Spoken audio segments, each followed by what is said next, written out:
Escritura, libro de los Hebreos capítulo 8. Libro de los Hebreos capítulo 8.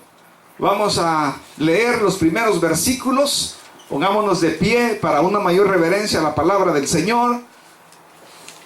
Hebreos 8. ¿Lo tienen, hermanos? Dice la palabra del Señor. Dice la palabra del Señor. Amén. En el nombre del Padre, del Hijo y del Espíritu Santo. Ahora bien, el punto principal de lo que venimos diciendo es que tenemos tal sumo sacerdote, el cual se sentó a la diestra del trono de la majestad en los cielos, ministro del santuario, y de aquel verdadero tabernáculo que levantó el Señor y no el hombre, porque todo sumo sacerdote está constituido para presentar ofrendas y sacrificios, por lo cual es necesario que también éste tenga algo que ofrecer. Así que si estuviese sobre la tierra, ni siquiera sería sacerdote, habiendo aún sacerdotes que presentan las ofrendas según la ley, los cuales sirven a los que es figura y sombra de las cosas celestiales. Como se le advirtió a Moisés cuando iba a erigir el tabernáculo, diciendo: mira, haz todas las cosas conforme al modelo que se te ha mostrado en el monte. Pero ahora tanto mejor ministerio es el suyo, cuanto es mediador de un mejor pacto, establecido sobre mejores promesas. Porque si aquel primero hubiera sido sin defecto, ciertamente no se hubiera procurado lugar para el segundo. Porque reprendiéndolos dice: he aquí viene el día, dice el Señor, en que estableceré con la casa de Israel y la casa de Judá un nuevo pacto, no como el pacto que hice con sus padres el día que los tomé de la mano para sacarlos de la tierra de Egipto. Amén. Porque ellos no permanecieron en mi pacto, y yo me desentendí de ellos, dice el Señor. Por lo cual este es el pacto que haré con la casa de Israel. Después de aquellos días, dice el Señor, pondré mis leyes en la mente de ellos, y sobre su corazón les escribiré, y seré a ellos por Dios, y ellos me serán a mí por pueblo. Y ninguno enseñará a su prójimo, ni ninguno a su hermano, diciendo: conoce al Señor, porque todos me conocerán, desde el menor hasta el mayor de ellos, porque seré propicio a sus injusticias, y nunca más me acordaré de sus pecados y de sus iniquidades. Al decir nuevo pacto, ha dado por viejo al primero, y lo que se da por viejo y se envejece está próximo a desaparecer. Vamos a orar. Padre, en el nombre de Jesús queremos pedirte, Señor, que tú puedas ayudarnos a entender tu palabra. Queremos suplicarte, Señor, que tú seas propicio a la necesidad de tu pueblo en esta hora, y que con todo gozo y alegría, Señor, te podamos recibir esta palabra, que sea de edificación a nosotros. En el nombre de Jesús, amén y amén. Puede sentarse, amado. Era necesario que las cosas invisibles de Dios, que las cosas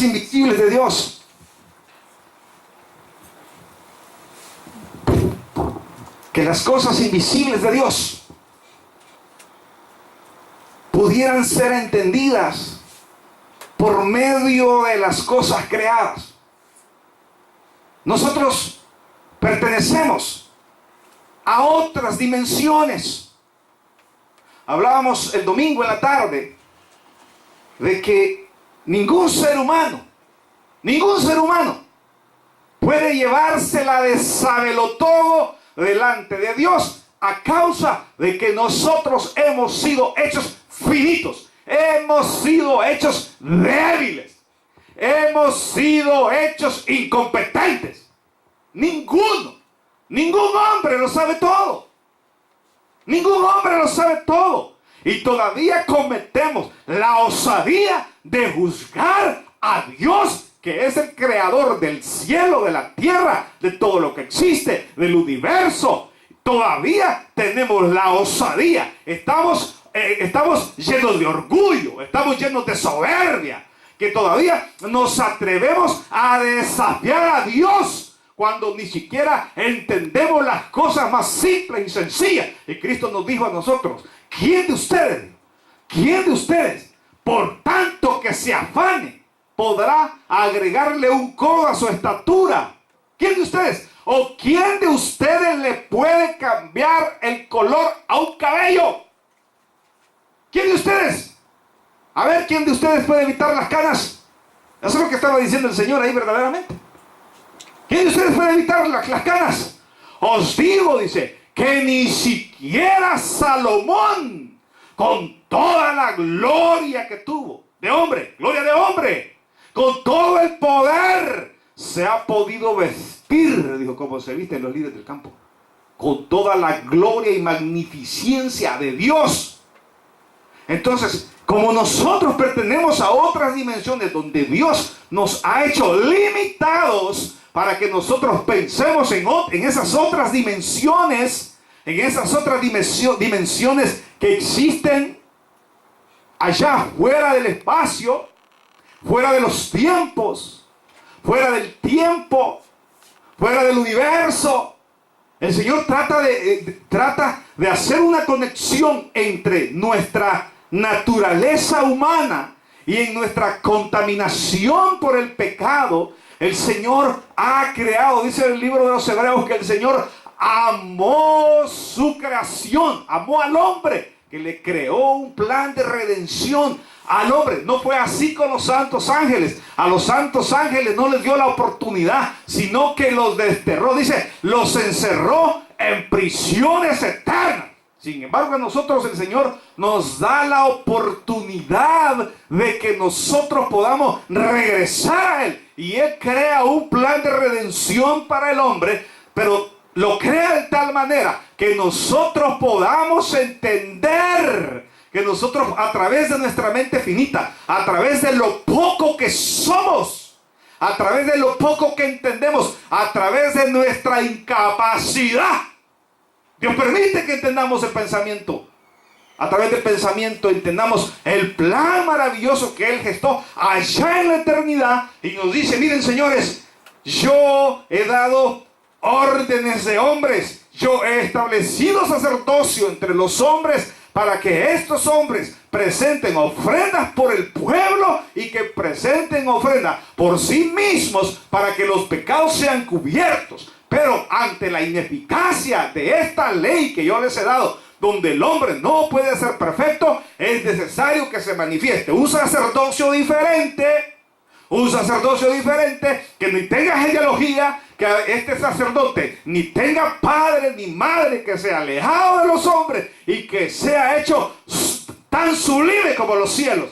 Y entonces el Señor nos sorprende en la Escritura y nos genera desde la eternidad. Con una raíz eterna, el Señor nos genera el sacerdocio de Melquisedec. Y el libro de los Hebreos en el capítulo 17 dice, y porque de todos es conocido que en lo tocante al sacerdocio, nada se dijo de la descendencia a la cual pertenece el Señor. Su genealogía no es ni por los levitas, ni tampoco por el sacerdocio arónico. Entonces, nada se dijo con respecto al sacerdocio tocante a la tribu de Judá. Y el Señor aparece en la tribu de Judá, pero con una raíz eterna, donde allá en el libro de Génesis, Abraham le entrega los diezmos de todo después de la guerra, después de sus guerras, que venía con todo el botín, le entrega al sacerdote de Salem, al sacerdote de paz y de justicia, a Melquisedec, le entrega los diezmos de todo, en donde Abraham recibe la bendición de parte de este sacerdote. ¿Y quién es este sacerdote? Un sacerdote que pertenece a una dimensión diferente, ya no es una dimensión humana, ya no es una genealogía humana, porque la genealogía humana está contaminada por el pecado. Entonces, todas las instrucciones que el Señor le entrega a Moisés, y el establecimiento del tabernáculo, y la descripción completa de todos los utensilios o instrumentos que habrían de existir en este tabernáculo, de cómo habrían de efectuarse las ofrendas, que el sacerdote tomaba las ofrendas, los animales que se presentaban en sacrificio, los tomaba él en el atrio del tabernáculo, en la parte de afuera del tabernáculo, y ahí él hacía las libaciones de los animales, ahí en el lavacro, se lavaba las manos y presentaba las libaciones. Pero esto solo era una constante presentación de ofrendas, día con día. En el atardecer se sacrificaba un sacerdote, un cordero todos los días que cubría los pecados de Israel, pero a causa, dice la Escritura, a causa de la ineficacia de la ley, necesario era que Dios levantara un nuevo sacerdocio que viviera de la eternidad, capaz de poder perdonar al hombre aún en su condición de haber sido sacado de la gloria de Dios, aún en la condición de haber sido destituido de la gloria de Dios. ¿Cómo nosotros entonces podríamos haber regresado a la comunión con el Señor? No lo hubiéramos podido hacer a través de la carne, no lo hubiéramos podido hacer a través de un sacerdocio humano, porque el mismo sacerdote es pecador en sí, y él tiene que presentar, así como presenta ofrendas por el pueblo, tiene que presentar ofrendas por sí mismo, porque él es pecador. Sin embargo, Cristo, teniendo una genealogía eterna, él se presenta a la tierra, como el Cordero de Dios que quita el pecado del mundo, como el sacrificio perfecto de Dios. Él entra tomando forma del verdadero tabernáculo, del Cordero de Dios eterno, que se está presentando al tabernáculo eterno, el que existe allá en la eternidad. Él se presenta sirviendo, siendo el Cordero de Dios que quita el pecado del mundo, pero presentándose no a un tabernáculo hecho de hombres, hecho por hombres, hecho de materia, sino que este Cordero se presenta en un lugar eterno. Por eso es bien importante que cuando Cristo, en su última exclamación, en la séptima exclamación de Cristo en la cruz, cuando levanta al cielo y expira y dice, consumado es, allá en el templo de la tierra, en el templo de la tierra que estaba en Monte Sinaí, allí, en el monte de Sión, se presenta en el tabernáculo que estaba ahí en ese momento, dice, y el velo se rompió de arriba abajo, porque el velo del templo era la última estación para llegar al lugar santísimo, donde se presentaba el sacrificio del Cordero una vez al año. Cuando Cristo muere en la cruz, el velo del templo se rompe de arriba abajo en una forma simbólica de que ese tabernáculo hecho de manos de hombre había quedado abolido, porque el verdadero evento que había ocurrido era que Cristo había ya tomado parte del tabernáculo que existe allá en la eternidad, donde Él se está presentando en la eternidad como el Cordero de Dios que quita el pecado del mundo, ya no en una dimensión terrenal, ya no solamente delante de los hombres, sino que se presenta en una dimensión donde Dios, el Padre, autoriza el mismo sacrificio del Hijo para la redención de la humanidad. Entonces nosotros debemos de entender que el sacrificio de Cristo tiene una connotación eterna, tiene un efecto eterno. El sacrificio de Cristo es un sacrificio que se presenta en el tabernáculo que está allá en los cielos. Allá en los cielos. Y entonces el que teníamos aquí, el que tenía Israel, ese solamente era figura del que realmente existe allá en los cielos. Miren lo que dice la Escritura. Ahora bien, el punto principal de lo que venimos diciendo es que tenemos tal sumo sacerdote, el cual se sentó a la diestra del trono de la majestad. ¿En dónde? En los cielos. Ministro del santuario. ¿Cuál santuario? Y de aquel verdadero tabernáculo que levantó el Señor y no el hombre. Ahí arriba hay un tabernáculo. El verdadero santuario es el eterno. Por eso es que nosotros, hermanos, tenemos que conocer. Tenemos que salir de la ignorancia. Ya no más ignorancia en el pueblo de Dios. Hay dimensiones a las cuales nosotros no tenemos acceso, pero ahí están.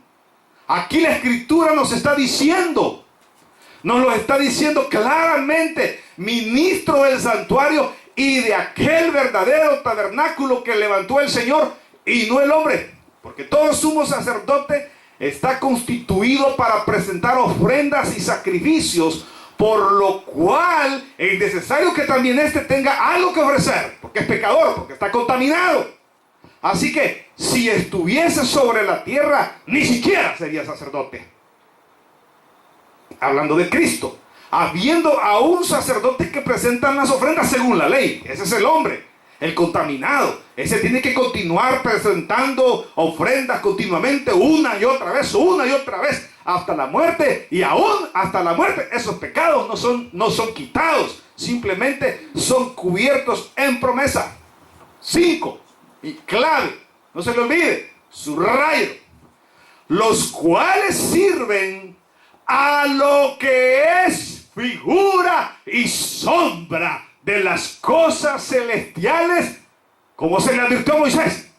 Moisés, mira lo que te voy a enseñar, míralo bien, porque vas a ser uno igual allá en la tierra, uno parecido a este. Toma la idea del que está aquí en la eternidad para que tú levantes uno allá en la tierra. Pero ese que vas a construir ahí en la tierra, ese no sirve, porque ese no es capaz de hacer perfecto al hombre. Por eso es necesario que tú tomes copia, pero del verdadero santuario que está en los cielos, donde Cristo, al haber muerto, al haber Cristo recibido el sacerdocio en la orden de Melquisedec, Él se convierte en el sumo sacerdote para siempre, en ese santuario que está allá en la eternidad, y que es por esa razón que nosotros podemos decir con toda seguridad que nosotros que hemos conocido a Cristo, al Dios Padre, al Hijo que dio su vida por nosotros, con toda seguridad podemos decir que Cristo derramó por nosotros su sangre en la cruz del Calvario y nos ha trasladado a una dimensión eterna donde podemos con toda seguridad asegurar que tenemos vida eterna. Amén. Que tenemos vida eterna. ¿Por qué? Porque el sacrificio de Cristo no solamente fue para un efecto terrenal. Ay, Cristo muriendo en la cruz. Ese momento cuando Cristo estábamos muriendo en la cruz no es solamente un efecto sobre la tierra, sino que es un efecto sobre toda la creación. Sobre toda la creación, sobre todo el universo. Tanto así, hermanos, que en el libro de los Romanos dice la Escritura que la creación gime por la llegada, por la venida, por el regreso del Señor. Fue el impacto que Cristo ocasionó al haber muerto aquí en esta tierra y haberse trasladado como el sacerdote en la orden de Melquisedec y haber llegado a una dimensión celestial, a una dimensión eterna, y presentarse Él y sentarse a la diestra del Padre como el Hijo de Dios, como el sacerdote que había presentado ya la ofrenda. Esto le dio a Cristo un mayor estatus, aún sabiéndose en forma de Dios. Dice, Él aprendió la obediencia porque sabía que tenía que cumplir la ordenanza, no de un tabernáculo hecho de manos humanas, no de un tabernáculo hecho por hombres, sino por un tabernáculo hecho por Dios en lugares celestiales, los cuales sirven a lo que es figura y sombra de las cosas celestiales. Como se le advirtió a Moisés cuando iba a erigir el tabernáculo, diciéndole, mira, haz todas las cosas conforme al modelo que se te ha mostrado en el monte. Pero ese no era. La tienda que hicieron allá en el desierto no era. Sino que hay uno mejor. Hay uno perfecto allá en los cielos. Hay un tabernáculo perfecto allá en los cielos. Ese tabernáculo es el tabernáculo en el cual nosotros hemos recibido nuestra ofrenda que pagó nuestros pecados. ¿Dónde Cristo pagó, pastor, por nuestros pecados? Cristo no pagó solamente en la cruz del Calvario, sino que Él, siendo sacerdote de un santuario eterno, Él se presenta como sacerdote nuestro en la eternidad para salvarnos eternamente. Para salvarnos eternamente. Ya tenemos que salir de aquella ignorancia del ABC, de la teología, que Dios me da la salvación, me la quita, pero la salvación la pierdo, la agarro, me la vuelve a dar, la pierdo, otra vez la perdí, te pequé, tuve malos pensamientos, vuelvo a tener salvación, ya no tengo salvación y al final no sabemos nada. Hermanos, nosotros tenemos que estar seguros que el sacrificio de Cristo fue para cambiar los tiempos, para cambiar la ley, para que la ley, siendo cumplida, sea vencida, dice el libro de los Romanos. Y habiendo ya una nueva ley, habiendo un nuevo sacerdocio, necesario es que también la ley sea quitada. Ahora, ¿cómo somos salvos nosotros los cristianos? Nosotros los cristianos ya esa ley ya no nos importa para salvación. Ya no nos importa para salvación. Porque el nuevo sacerdocio, según el orden de Melquisedec, que ha sido establecido por el Señor en la eternidad, nos dice a nosotros que ahora nosotros somos salvos por la fe. Porque todo aquel que invocare el nombre del Señor será salvo. Punto y aparte. Ahora somos salvos por la fe. Efesios 2:8 dice: no por obras para que nadie se gloríe, sino por fe. Por fe, no por obras. Ahora nosotros estamos en una dimensión diferente con respecto a la salvación, en donde yo recibo a Cristo y me convierto en su Hijo, y a partir de entonces Él toma posesión de mi ser, Él toma mi corazón, Él guía mi vida, Él está con su Espíritu Santo guiándome todo el día, y también me está molestando con su Espíritu Santo cuando ando en malos caminos.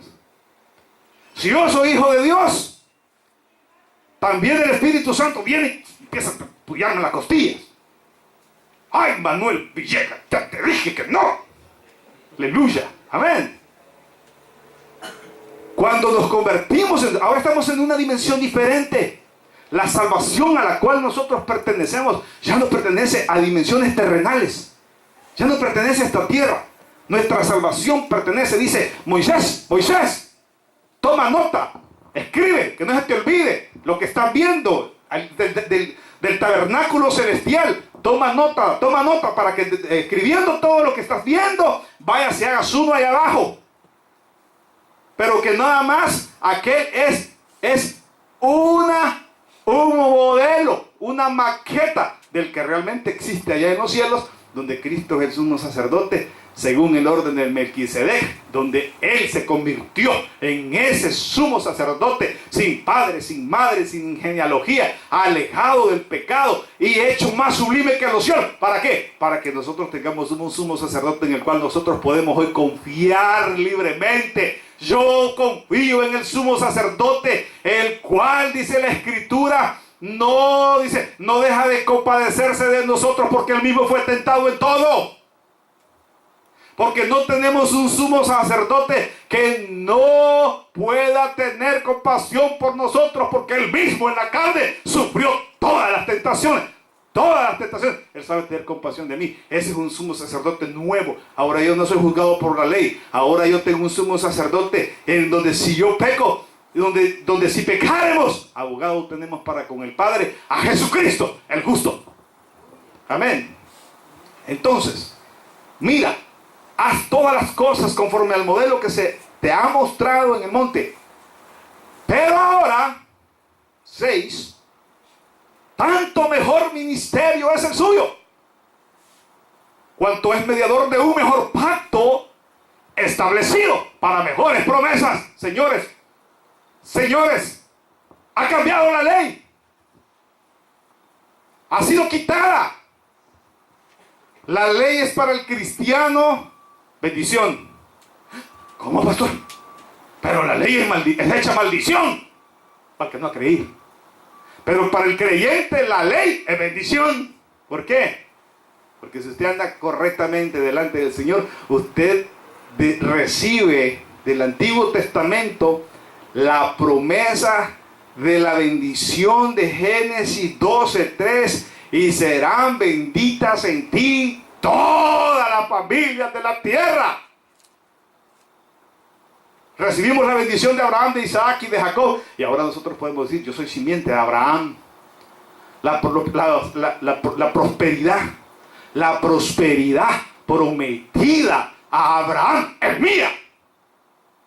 La prosperidad prometida a Abraham es mía, porque soy simiente de Abraham. Dice el libro de Gálatas capítulo 3. Por lo tanto, los que son de la fe de Jesús, también son hijos de Abraham. Por lo tanto, simiente de Abraham son.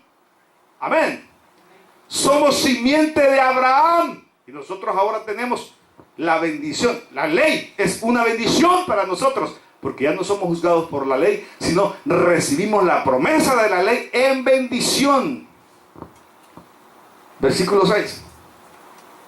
Pero ahora, tanto mejor ministerio es el suyo, cuanto es mediador de un mejor pacto, establecido sobre mejores promesas.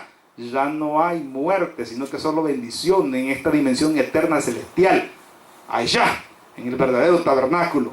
7. Porque si aquel primero hubiera sido un defecto, ciertamente no se hubiera procurado lugar para el segundo. Porque reprendiéndolos dice, aquí vienen días, dice el Señor, en que estableceré con la casa de Israel y la casa de Judá un nuevo pacto. Debe de existir una seguridad de que los tiempos fueron cambiados. Amén. No como el pacto que hice con sus padres el día que los tomé de la mano para sacarlos de la tierra de Egipto. Esa ley queda fuera. Porque ellos no permanecieron en mi pacto y yo me desentendí de ellos, dice el Señor. Por lo cual este es el pacto que haré con la casa de Israel. Aquí está lo interesante. Aquí viene lo bueno para nosotros. Amén. Amén, iglesia. Por lo cual este es el pacto que haré con la casa de Israel. Después de aquellos días, dice el Señor, pondré mis leyes en la mente de ellos, y sobre su corazón las escribiré, y seré a ellos por Dios, y ellos me serán a mí por pueblo. Y ninguno enseñará a su prójimo, ni ninguno a su hermano, diciendo, conoce al Señor, porque todos me conocerán, porque todos tendremos la presencia del Espíritu Santo. Amén. Desde el menor hasta el mayor de ellos, porque seré propicio a sus injusticias, y ninguno más, y nunca más me acordaré de sus pecados y de sus iniquidades. Alabados el Señor. Y nunca más me acordaré de sus iniquidades. ¿Por qué? Porque estamos ya en una dimensión diferente. Ya estamos en una dimensión eterna. Ya no estamos sujetos al tiempo y al espacio, sino que Moisés fue llevado allá donde fue llevado Pablo. Dice el apóstol Pablo, hace 14 años, no lo sé, si en la carne no lo sé, si en el espíritu no lo sé, pero fui llevado a un lugar, dice, donde no es posible dar palabra, donde no es posible hablar, donde no es posible ver. Fui llevado allá, al tercer cielo. A ese mismo lugar fue llevado Moisés. Y le dijeron, copia ahorita, hijo. ¿Y cómo fue llevado? Fue llevado en el espíritu, en una presencia eterna, eternal. Fue llevado allá Moisés, fue llevado el apóstol Pablo allá, al verdadero lugar donde nosotros pertenecemos. Amén. Más allá del sol, nosotros tenemos un hogar. Amén. Más allá del sol, Cristo dijo en Juan 14, voy pues a preparar morada para que donde yo esté, vosotros también estéis. ¿Y para dónde se fue? Para el planeta Marte, para el planeta Júpiter. No, hermanos. Él se fue para una dimensión que está en otro lado, en una dimensión eterna. Él se fue para un lugar eterno que está, no sabemos dónde. Amén. No sabemos cómo es que existe paralelamente a esta dimensión, pero ahí es la eternidad. Y entonces es lo que aquí Hebreos nos está explicando. Hebreos nos está diciendo, hay una dimensión paralela, allá donde está Dios, eterna, fuera de este universo, donde a Cristo se sentó. ¿En dónde se sentó? En los cielos. Y usted mira los cielos. Y usted mira los cielos y no ve a Dios. Y el Señor se sentó en el cielo. Lo está hablando del cielo eternal, de esa dimensión celestial. Amén. Amén. Así que, ay, yo vi al cielo, porque yo he oído a algunos hermanos que dan testimonio, y yo vi al Padre, y al Hijo sentado a su diestra, Y al Espíritu Santo a la izquierda. Aleluya, lo vi. Yo tuve la revelación de verlo en el cielo. Hermano, no está ahí. Está en una dimensión eterna. Amén. Porque seré propicio a sus injusticias. 12. Y nunca más me acordaré de sus pecados y de sus iniquidades. Al decir, nuevo pacto ha dado por viejo al primero. Y la ley